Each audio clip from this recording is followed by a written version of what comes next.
What the heck? How do I get into this lock? I need to rekey it, but if you look in the back, there's no screw holes. There's no hole to poke here. That's not a hole, that's a dent. How the heck do we get into this lock? Let a locksmith show you what's going on here. This is a Weiser lock. So if you do not have a working key, you have to pick it.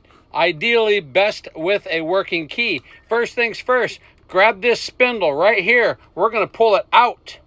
See how it's spring loaded? Pull that out. We're then gonna put in the key right here.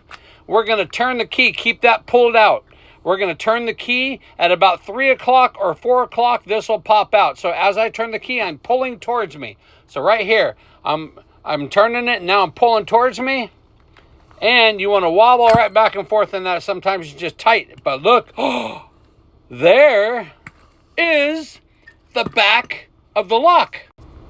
I'm so excited. I can get to the back of the lock now. Let's re-pin this thing now. First things first, we're gonna remove this clip.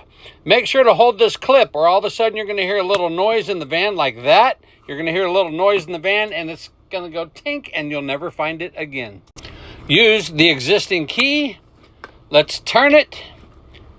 Let's get that plug follower in there. Let's get that core out of here and it's fighting back. So see how it fights back like this sometimes, right? Sometimes it fights back. Let me show you why that is not pushing out. Notice the taper on the back of this plug and notice this gap right here. So as we try to push this through, these pins and springs up here want to try to slide down that ramp. They want to try and lock in right here.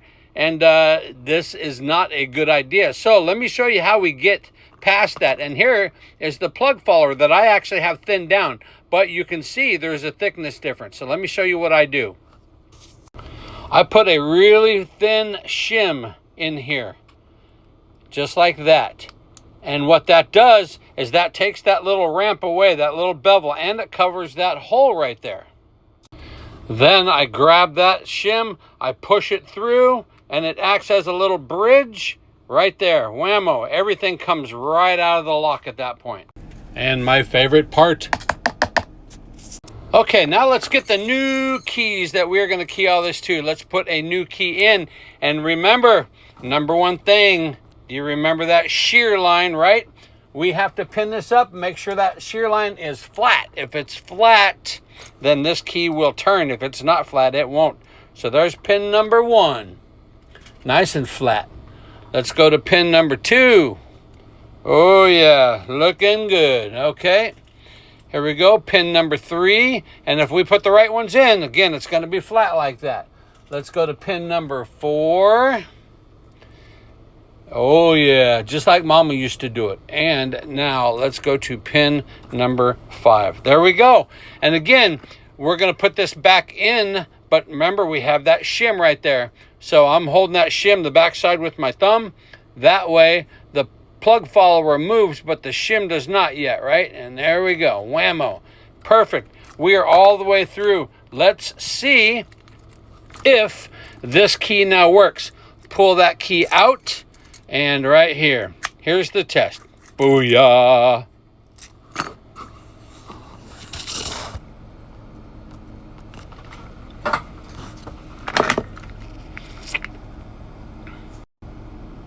I then like to spray a little Wiener slide in there.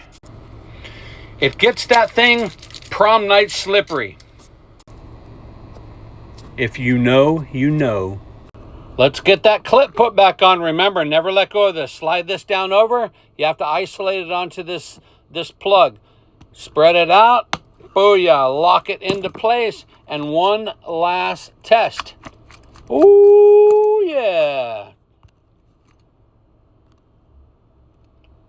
Now let's reinstall it, all right? Put the key in. I put the key right now halfway in. That way it doesn't spin while you're doing things. I then pull that spindle out, right? Remember that spring-loaded piece? Pull that guy out. You see where the Bible lines up right there? That's going to be perfect. So here we go.